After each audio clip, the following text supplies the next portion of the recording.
is the name of the location? Sorry, Madalena, you were asking for the name? What is the name of the location? The garden is the actual In name of Porto. the project in Porto. Okay. Yeah. I mean, the closest town is Ponte de Lima. That's about 15 my God. minutes away from the garden. Is that a good oh my God or a bad oh my God? No, it's beautiful. It's Nice. beautiful. Nice. I mean, I had been told you were coming to the Algarve, which is actually where I live, but I think it's great that you found a better venue, I'm sure, since you already had the Algarve experience. Yeah, we weren't actually. Right? No, we were in South Alentejo. The first gathering was in Odemira. I mean, right next to Odemira. Oh, right. Yes. I did reach out to a few projects in the Algarve, but I mean, one of the first things we said with Victor was, we want water. We really wanted a place that allowed us to be kind of surrounded by nature in abundance, if possible, to Right. to inform conversations and inspire. So yeah, it's a big change of scenery. We just hope there won't be rain. It is possible that it will rain in September, but there's a lot of glamping, really big indoor spaces. So even if it does, it's actually, yeah, it will be fine. So yeah. And do you live in Portugal, Audrey? Yes, both of us. Yeah, Victor and I both do. Yeah, I've been here since 2020. Victor a bit more. Okay. Yeah. Where? I mean, now I'm moving around a lot, but I was in South Alentejo, near Odemira for 4 years almost. Okay. Yeah. No, I was brought here by Vishva. No. You guys know him? Yes. Oh, wow. Okay. Yes. Yeah, he's the one who told me I needed to join and start to understand what you guys are up to. I mean, I did read the ISU document that you put out on the Weave last. magazine. Yeah. Yes. Nice. Yeah, Yes. Yeah. Yes. Okay. Nice. And then the other thing is, I think you have Konkanko from Cameroon coming as one of the source guides. Joshua. Well, Konkanko is moving his operation to the village I live in. So that's part of the other thread. Amazing. Okay. Yeah. Well, Madalena, actually, yeah. it inspires me to do a round of check-in. It's not that many of us, and I think it's nice for us to know who is in the room. So let's go with a short prompt. Let's say your name, where your physical body is right now, and the project or the projects, since everyone has at least 3 these days, you're giving your energy to. I can call people out. I'll go in the order of my screen. Jeremy, you're first. My name is Jeremy. I am physically present here in Amsterdam. What am I contributing to? Regions Unite. I am incubating as we speak. It's been all day in the ReFi DAO local node for Amsterdam. And the liberating structures, the global community of practice, is definitely my mountain and my river. So anybody else? Who's next? You can call the next one, actually. Also, everyone, after you've introduced yourselves, feel free to drop in the chat your names, any links, email addresses, whatever you want to share with people. Yeah. Word. Well, Madalena came in right after me, so that feels appropriate.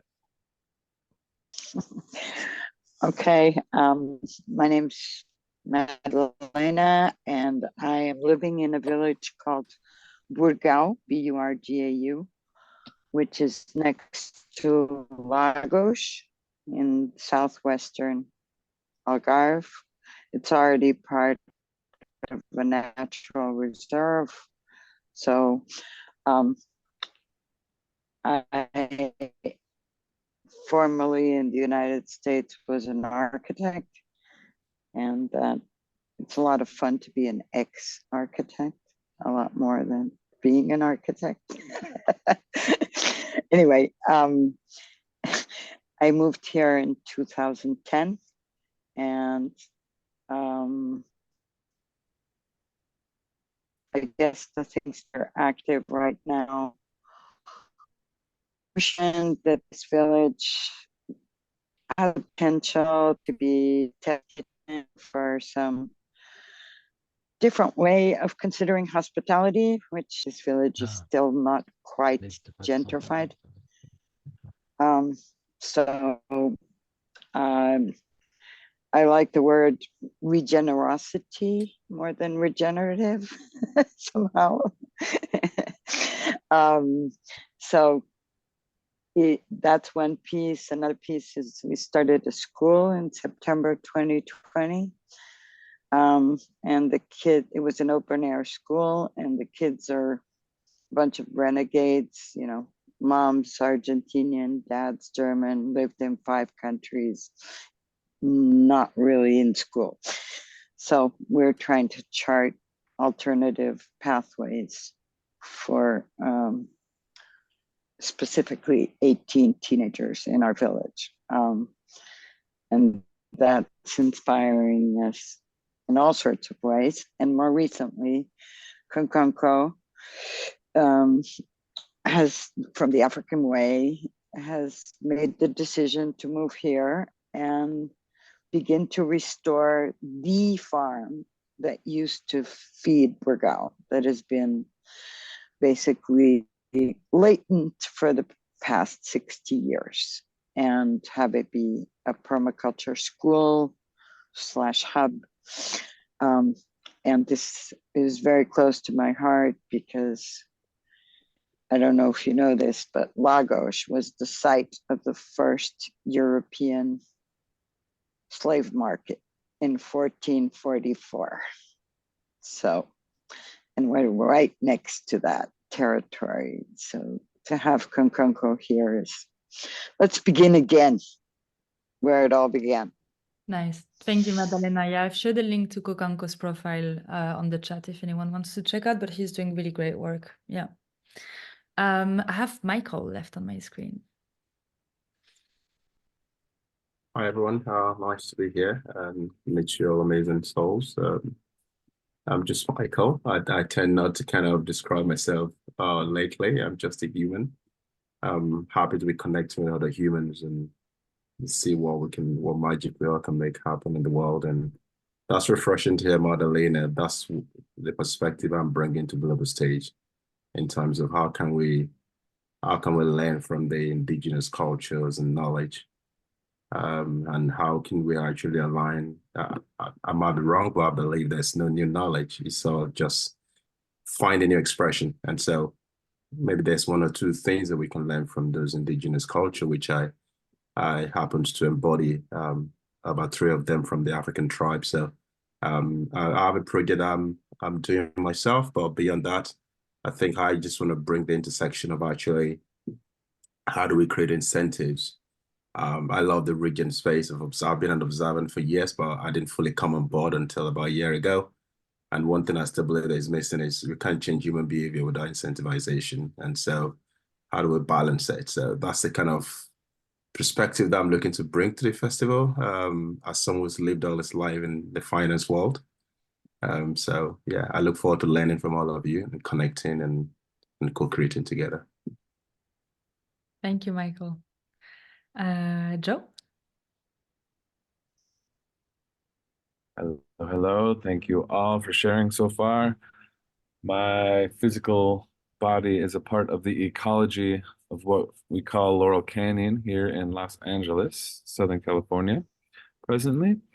And, projects. There's a couple that are pretty alive right now for me. The Institute of Relational being one of them. And every share prior feels like it can swirl within the active kind of energy of that, because it's all about relating to the physical and living world and the living systems of our shared presence as human animals and relational beings. And we're excited to, be a part of the gathering, and still trying to sort out exactly what that looks like, because two of the other kind of projects that I'm connected with are the Schumacher Global Network, which is the Schumacher College and all of its many tendrils based out of South Devon, UK.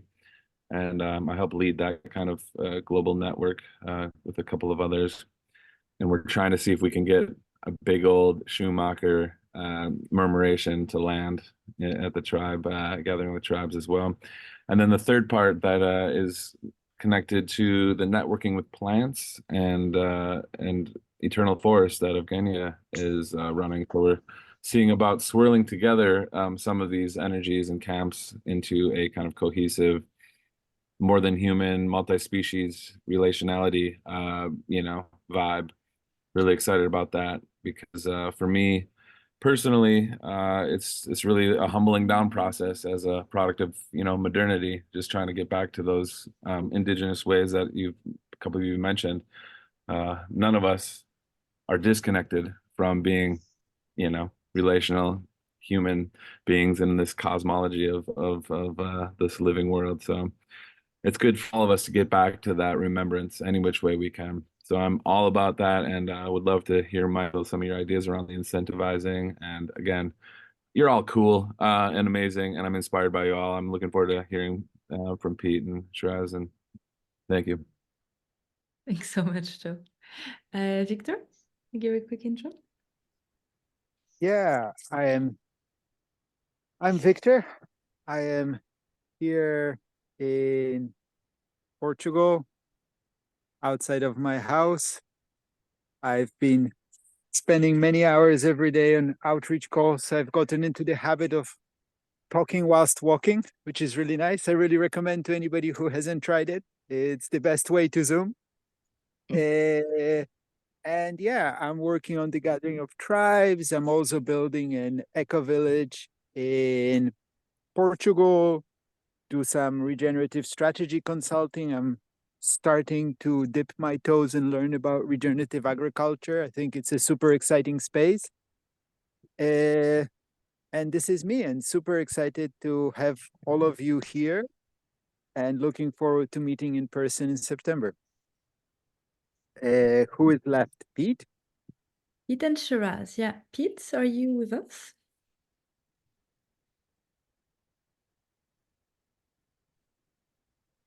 Pete is not able to talk. Shiraz? Ivor. That leaves me. Hi, I'm Audrey. My physical body is about 50 meters away from Victor. I'm staying at his house for a couple of days. Flying to the Azores tomorrow for a while. It's gonna be nice. And I'm giving my energy, to a couple of things, but mostly to the gathering of tribes. Also working on some grant writing to support regenerative initiatives in Europe mostly. And I'll leave it at this for now. So as I said earlier, this is an open session. We want it to be super informal. So I'll just leave the room open for anyone to jump in with questions. If everyone is shy, then I'll do a round.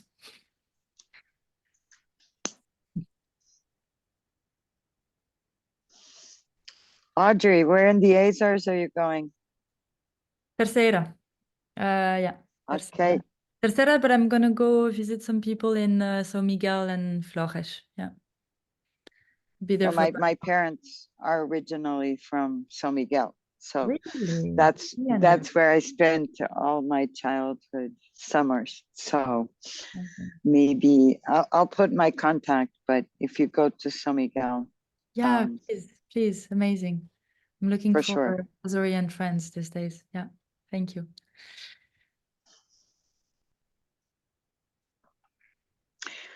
So on the gathering of the tribes, again, all I did was I read the magazine, but I do have something to offer here, which it's probably coming from left field, but I think that's why Bishwa told me to come. it turns out that in the 16th century, there was a little group of scholars called the Iberian School of Peace, who started to struggle with the encounter with indigenous people. And yes, they were religious and all that, but it's fascinating because they were already discussing things like reparations and and this is conscientious objectors of the time. And it just strikes me that the Pedro Calafat, who is based in Coimbra, would be an interesting, I can put a link on his work, would be an interesting contact to kind of also situate where you've chosen to do the gathering of the tribes and the whole question of the encounter between Europeans and the indigenous peoples, which obviously happened between Portuguese and Spanish, going to the New World. So they sketched out, believe it or not, universal rights before any of this stuff was being talked about. And I think it would be a very interesting way to pull Portugal of today to attention. Meaning, you crushed them then, you didn't listen to them then, can we listen to them now? You know, so anyway, this Thank is, you. I think, why Vishva told me I should come. Yeah. If you could make an introduction, Madalena, that would be amazing. And maybe we can jump on a call together. But yeah, would be really interested, actually. Yeah, thank you.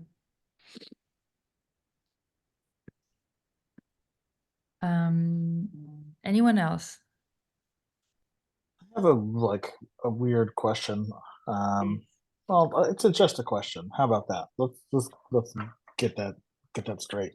I'm just imagining like the horrible monstrosity of logos that this gathering is going to become.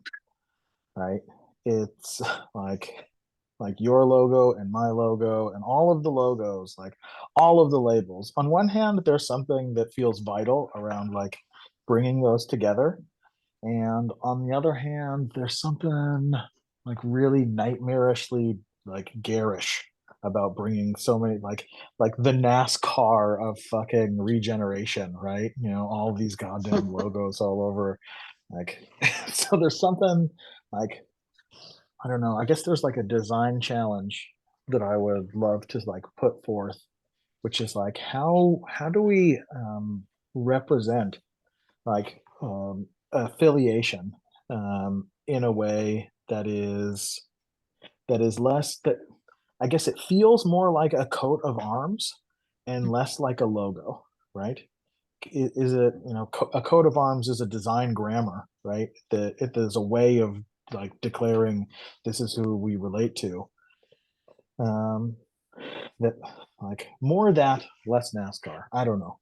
That's the vibe. Anybody else? So it's interesting because I mean, I'm not a professional designer, but visually, I don't like the European. They're so busy, the European coats of arms. I love the Japanese coats of arms. And actually, if you look at our logo, it is used. It's a very interesting symbol because nobody knows where it comes from in history. It's in Celtic, Chinese, Korean, Japanese, and many other cultures. It's been used in heraldry and also lots of other things. So it's universal enough. But yeah, I was definitely very inspired by the Japanese heraldry, which is amazing. You look at designs which are 1,000 years old and you're like, this is completely modern. How did they do it?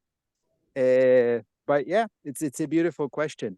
I have a question actually to Joe, because it would be really amazing to bring the Schumacher murmuration energy, as you said.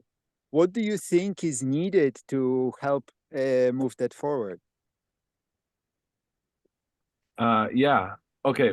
Two things prior. I want the NASCAR jacket with all the logos on it. I just want that. But anyways, the second thing, Victor, we have to develop a very subtle, simple harness that has the what's it called on a Steadicam, so that you're able to walk and talk without it bouncing around and have the freedom of your hands. This could be a very rich way for walking Zoom meetings to occur, so you can still have full access to hands. So let's manifest that into the world. I would like a small cut if that is made by someone on this call. And then for the murmuration, I will have more information in the next couple of weeks. There is an ecological design, the EDT, ecological design thinking cohort that's running right now is doing a placement project for the global Schumacher network that I mentioned earlier. And then I'm going to be on the estate first week of April to also discuss the future of the college and this global network. And so in these next 3 weeks, we can formalize and with your help and conversation, devise a very lovely invitation for the global commemoration, because people are hungry for it, the Schumacher Global Network. So yeah, this is all to say, let's just stay in touch about that. And yeah, we can bring a lot of really great exercises, activities, energy into not only our camp, but invitations for everyone to participate in these, holistic soul society practices that are a part of the Schumacher ethos. So yeah, I'd love to share more about that down the way, and let's just carry that forward, because yeah, it's rich with possibilities and opportunities. So hopefully that helps, and let's just follow up on that, because yeah, it's gonna happen. People are ready for it. So yeah, we can get lots of people to come, I think. Beautiful, thank you. Mhm.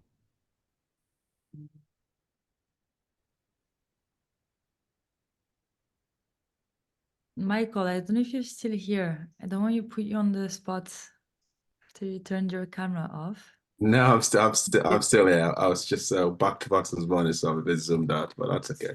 I just want to turn towards you because I don't think we've met before. So maybe you have less info about the gathering overall and how it goes and how to get on board and so on. So if you have any like practical questions on this, feel free also. Absolutely. I think to me it's just I've had conversation with Victor. And so just let's assume randomness of the universe led me here.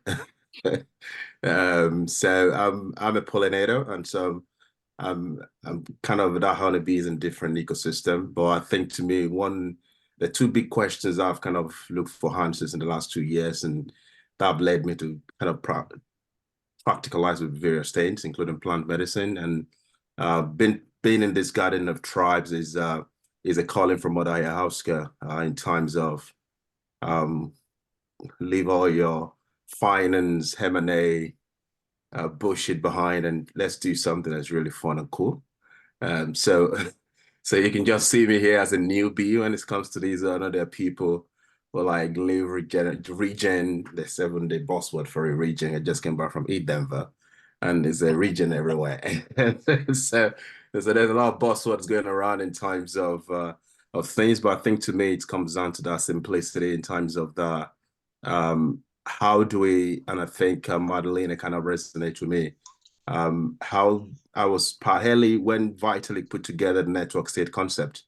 I was privileged to be one of those few people that were in Zali in Montenegro. And I saw firsthand how when human comes together with no cool logos or no amazing logos, just as human, um, just leaving their social status and whatever behind, what magic can really happen. I think that kind of make me ask a question at Zali in terms of who is listening to the indigenous people. There is a whole lot of knowledge that we embodied, but sadly, the way the world is kind of structured, either we're totally forgotten or people psychologically have been wired to think that we have no value to bring to the table. And so if truly, and I saw that missing when I was in Zulu, I saw that missing in a couple of regenerative ecosystems that I've been privileged to be part of.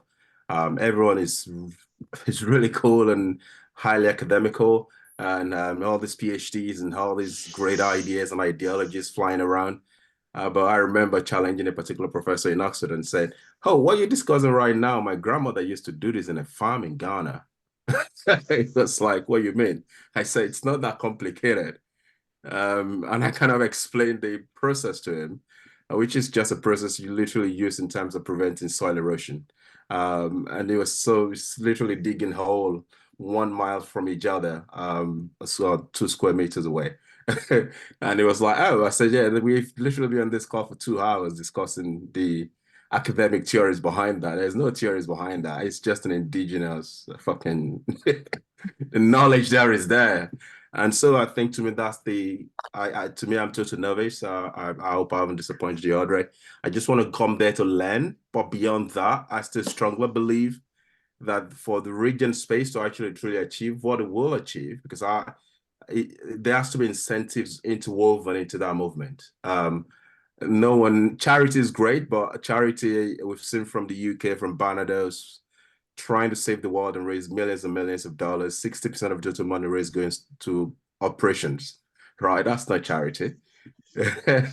And so to me, it's how can I bring how do we create incentives? We've got Region Network has done this, Region Unite has done it. There's different people trying to do their own thing. But I'm still a big believer of that collective consciousness, because that's the only way I believe we're going to actually have a go at this. Instead of thinking in silos, how do we actually come together, learn together as a whole, as a collective? So I will be there trying to attend everything I can attend, and I will be that annoying guy trying to make people think outside of what they know and challenging what they think they know. Let's put it that way. So I look forward to this, and I look forward to connecting with you guys, all of you. Nice. Amazing. I resonate so much. I mean, and for a little backstory, I come from nonprofit management, and that's why I'm here for literally exactly what you just said. And yeah, we've been trying, to really build in and integrate those incentives into what we're doing, right? Which is, I mean, the mantra is connect for action, and I think that's really what's behind it. It's this idea that yes, connecting is great, but we want more. Yeah, we want more. We want this to turn into like, I don't know, additional financial resources for projects and partnerships and whatever it is that their needs are. But it needs to be more than the ethereal, very beautiful connection between humans. This is a part of it. And what does it lead to? Why do we do it? How can it support our projects and so on? So it's not easy to build that in, right? Because, well, no one has the recipe. If we did, then we wouldn't be here. But yeah, it's definitely a core part of the intention and the sort of energy we're trying to put behind this. So yeah, thank you. Thanks, Audrey. I'm curious, Audrey, have you worked or connected with Value Flow? Yes, we are. I know them quite well. They said they will be present at the event, but they're not going to build a camp themselves, but they want to come and do a couple of workshops. I mean, they're obviously super aligned, and they're planning to launch this platform that would support, you probably know it, regenerative initiatives into also getting access to funding and so on and so forth. And this is planned for late spring, I think. So for them to be at the gathering, bringing that specific product in the space would be obviously really aligned. Yeah, Paulo's a good friend, and we're hoping to funnel everything that we do here through Value Flow, because the logic is Portugal is 10 million people, okay? I mean, yes, we are a nation, but the scale, like when I told Vishva that and reminded him, he's like, yeah, that's half my city. Okay. so the idea is that instead of multiplying structures, legal, fiscal, etc., to have Value Flow be the place where this international funding would come in, and then activate the platforms, horizontally, and not have this redundancy of associations. And Portugal is very good at bureaucracy. It's really perfected the art of obstruction. So it's we're trying to funnel everything through value flow. So I'm very excited that you're already, and the way we met, which is another thing we're doing here, is Nora Bateson's work, you know, the Bateson Institute. Yeah. Okay. Yeah. So we're preparing in the spring to do what we've ideated as a hybrid training, where the actual training still takes place online. I call it the digital monastery.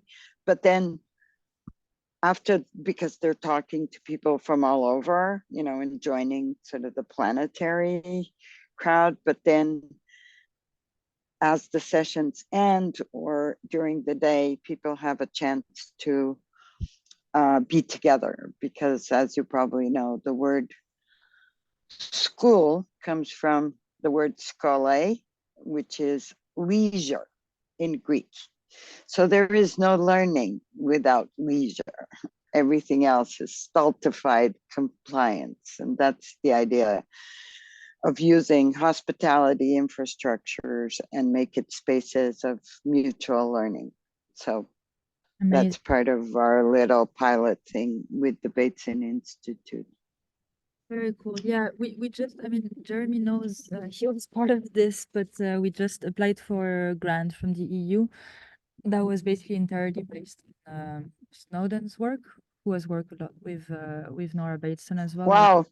Complexity That, theory, really with this focus of, you know, how to come together as a movement. Like, how do we increase collaboration? How do we create systems that are intrinsically able to respond to emerging elements and so on and so forth? So yeah, we're also looking into those things a lot, but that's super interesting that you're working with them. Yeah. yes, with Dave Snowden too, because we want him to take this village and a village in Sweden together at the same time to apply the EU field disaster guide, because they designed it in 2020. And it's like, is this just going to stay in the shelves, or can we do it in a protopian run in a scale that's sort of safe to fail, which is under, you know, it's within the Dunbar scale. So using disaster, starting from disaster as the possibility of discovering other ways of Yeah, I mean, sharing space. Yeah. and Michael, this whole thing reminds me of what you were saying just now, but for me, it's really about, this is what I love about the Regen movement, is that I feel like it's really at the intersection of super geeky stuff with like philosophers and very technical people, which is great, love it. But really trying to bring embodiment into it, right? To go back to what you were saying Ab- as well, and ab- I think that's the ab- beauty, and yeah, I feel like we can ab- all hold a little bit of that in us. Yeah. Absolutely, Andre. And I think to me, I remember when Web3 started as it is today, and I was the annoying guy as usual in Denver. In every space it was, it's just people. I asked one of the CEOs of one of the biggest L1 that I'm not going to mention this call. I said, are you building what you think is cool, or you building what you think is needed? And I said, what kind of question is that? I said, well, your company is trading tokens to the value of billions, but I can actually say this is what you've actually built. And when you go to a place like Denver, everyone is just in this human, it's like a hypnotic ego where everyone is just like, we have this mathematical equation, this guy from Stanford and MIT, and it's just going to be this competition of power. And there's so many buzzwords and so many bullshit flying around. And you're just like, just give me a break. You know, and I think to me, sometimes it's literally just having that perspective to people realizing that I come from a continent where that's where the next biggest consumer market is going to come from. And that's not Michael making up those facts. That's United Nations tracking those data and is online. Oxford University is also tracking that data in the last 20 years. And so when you look at that 1 in 5 person you're going to see in your lifetime by 2050 is going to look like Michael. And so the world is having a conversation about our planetary species and different conversations. And these people totally not bring into that conversation. And so every single person trying to build for the future is building for a future that is fluid, that is mixed, that is whole. And so until we then start having that collective thinking, and I think that's where it starts. But then human doesn't change if there's no incentives. I'm on this call because I believe we can learn from all of you. Everyone have various reasons why we're on this call. And so if you say I'm on this call because I just want to change the world, I'm literally going to jump off this call because that's bullshit. It's good that we want to change the world, but there's an underlying human interest that either we want to learn or we want to grow or we want to build relationship or want to be part of a community. There is underlying something that I believe that if we build incentives around there, it takes conversation from 100 people to 1,000 people to 1,000,000 people. And so to me, that's where I believe that can happen, because I'm looking at bringing people to actually experience Africa next year. And I'm seeing where I can actually learn from all of you from Garden of Tribes and say, okay, let's take you guys to indigenous people and experience that and bring all your cool knowledge to hold the next billion consumers that the world doesn't know about today, but that the world has to learn about in the next 10 years if truly we want to advance humans. Maybe Elon Musk will have taken us to Mars before that 10 years, we never know. So it's super cool to talk about these great ideas, but I believe that it's a collective thinking where we then want to bring some level of finance thinking into it in terms of how do we gamify things, how do we create incentives, how do we get people to, and there's a couple of friends who've done this in the universal basic income space. There's an amazing friend who is actually based in Portugal in the Web3 space called Impact Market. Marco, it's someone I'm looking to bring into this, is based out of Portugal, to bring into this. They've done a pilot over $3 million of UBI in Kenya, in Brazil, in Peru. And there's a whole lot of lessons that I believe that the region community can learn from folks in the UBI space who are already playing with real money today, trying to change the world through incentives. How can we then take that UBI to probably get people to plant trees or to regenerate their lands? So those are kind of intersection of knowledge that I'm just trying to see how we can think outside ourselves and kind of learn from each other. So yeah, thanks, Audrey. I appreciate that. Thank you. We have about 15 minutes left on the call. I'd like to close with Victor's suggestion, a round of questions. Maybe more specifically around what do you guys need to know to build a camp? What information is missing? How can we help you? I'll start with Joe, because you're first on my screen. Yes. Well, thank you for picking me first too, because I'll have to sign off in about 10 to get ready for a Shuma call, which I can bring in some of this information to. I'm meeting with people about all of this, so that'll be good. Yeah, I haven't delved deeply. I just opened the new invite and took a glance. It looks beautiful that you shared in the chat, that invitation around setting pricing and that whole part of this process. Could you just speak maybe to that? Like, what are your ideals of base window? Is there like a low bar and a high bar of like what each person needs to come and how that looks real quick? Like maybe just that would be really helpful for sure. me right now. So the base ticket price, which is basically the gathering ticket price, is 100 euros per person. It's early bird and last minute, but basically more or less 100 euros. This is what we need to get as an organization for each person who attends the event. Camp leaders going for free. So that's the basic. This pays for expenses, venue rental, and so on. On top of that, you add whatever you want. If you want to finance your camp and you need an extra 500 euros per person, cool. If you want to have like super inclusive low ticket prices and you want to add nothing, cool. And there will be a bit of everything basically. So yeah, we will have camps that are at 100 euros and camps that are at 500. And just to give you an idea, the kind of costs that camps add on top of the 100 euros is mostly equipment. For example, you want to rent a tent to have meetings, and a little bit of salary for the camp lead so that they can pay themselves. We have budget templates that we can send you. You can work from them. They're super straightforward. Yeah, and then in this, glamping is not included, only camping, but we have a lot of glamping options which you can add on top. They will be available on the website basically. So you go on the gatherings website, you have like 20 camps. Each camp has a page. You click on the camp. Each camp has its own ticket price. You click on that, buy ticket for this camp, add glamping or not, check out, done. Awesome. Thank you. Yeah.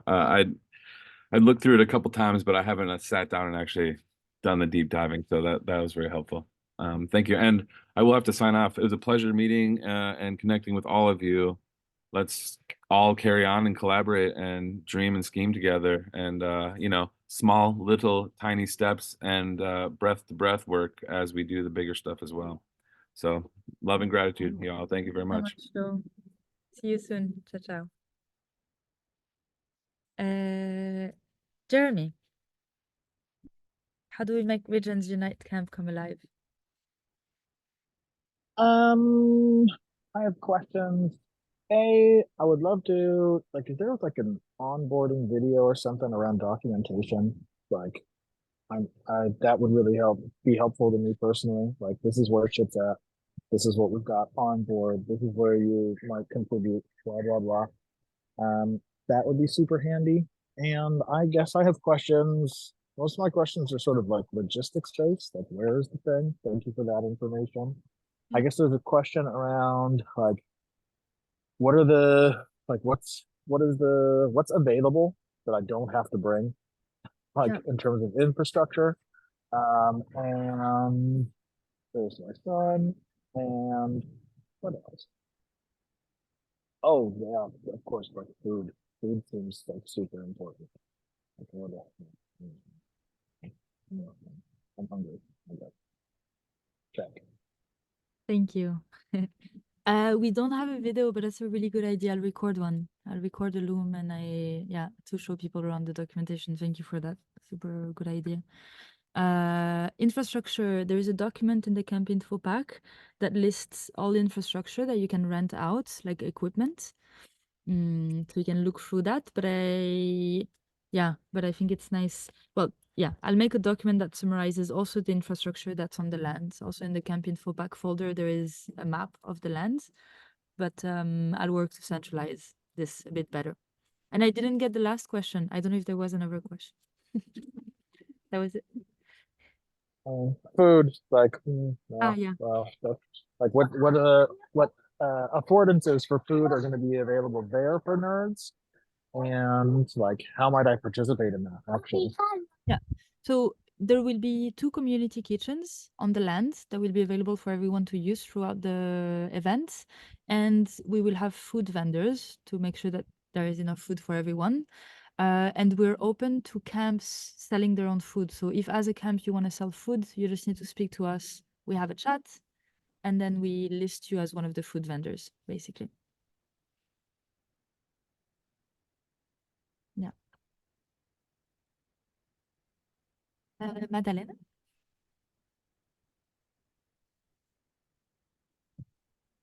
You're on mute. I was just going to ask a side question because I'll probably join Value Flow somehow because that's really kind of my team, or Conconco, I don't know yet. But I'm also curious, are you happy with this Luma platform? Because we're having to make these decisions ourselves, and I'm a yes or no, not going into details. I mean, is this been working for you? Luma is great. Yeah, I mean, I'm sure there is better, like an integration on the website, but it works great. It's super good. Thank you.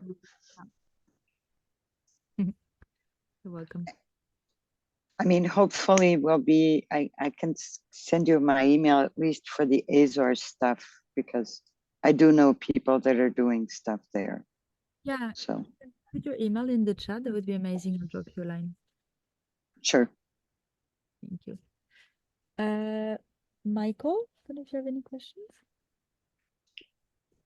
My question will be for if someone that is coming solo, just like myself, would there be accommodation to rent? Do I need to bring my own camp? For those organizations that will be part of the camp, is this going to be an information online where we can reach out to them and book events with them? So like a directory that if you can provide answer to that, I'll be grateful. Please. Yeah. So there's no open tickets at all for this year's gathering, which means that you can still come, of course, if you're not building a camp, but you have to buy a ticket into one of the camps. A lot of camps will have open tickets that anyone can buy, but you will be sort of, according to the structure, linked to a camp. And it's the same as what I was saying to Jeremy. Basically, when you buy your ticket, you will have glamping options. So camping is included in the base ticket price. Glamping, you can choose. There's different options, shared, not shared. And yeah, that will be available. I mean, up to a certain level, right? We don't have glamping for everyone, so you need to buy your tickets. But is there going to be somewhere on the website where we can see those organizations?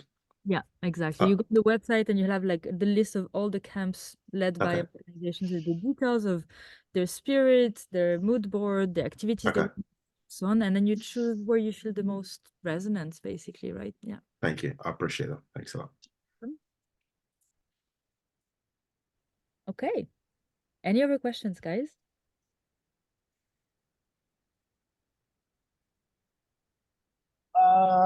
So I want to host a camp. How many tickets do I get? Yeah, good question. Well, we have a camp who wants to bring 108 people. So they're taking 1/7 of the capacity. But we don't have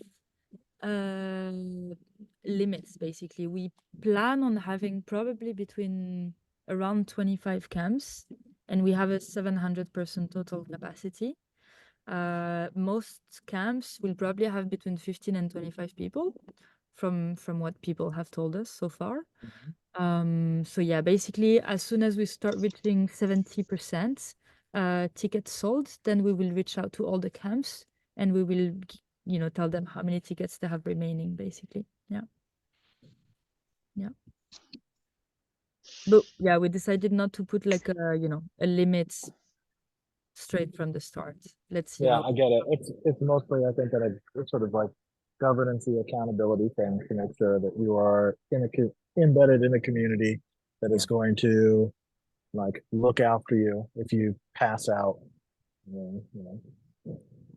You got it. Yes, exactly how Victor describes it. He is an experienced organizer and governor. Yeah, You have discovered my secret plan. I have somebody to complain to about anybody that's a problem. Nice. Okay, everyone. If that's it, then thank you so much for joining. Really grateful for your time. Nice to meet you, Madalena and Michael. And yeah, you know where to find us. We're basically everywhere. LinkedIn, Telegram, Discord, email, Facebook, Instagram. So yeah, we're available. Reach out if you have any questions. Jeremy, see you tomorrow morning. Yep, for sure. Drop you an email. Thank you. Nice to meet you. Bye for now. Thank you so much, everyone. Yeah, Ciao, ciao. thank you everybody for coming.